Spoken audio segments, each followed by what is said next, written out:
గిదాలుగా నువ్వేమైంది అట్లా కాదు అంతా బాపు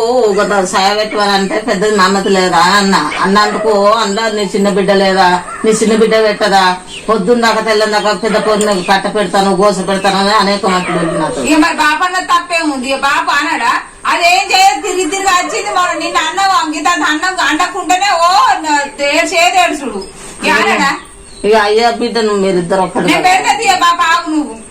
అవును నువ్వు అంటే కోపానికి వస్తా నువ్వు చిన్నది పని చెప్పద్దు అంటే రేపు ఆరాల్సినదైతే పాల్చినదా 10 రూపాయలు దానికి ఇది 20 రూపాయలు అంతకపోద్ది 20 రూపాయలు అంతకపోయినప్పుడు దాంతో రూపాయలు చేస్తే ఇది ఆడానన్నా చేయద్దా పెద్దదాన్ని అనుకుంటా వాళ్ళంట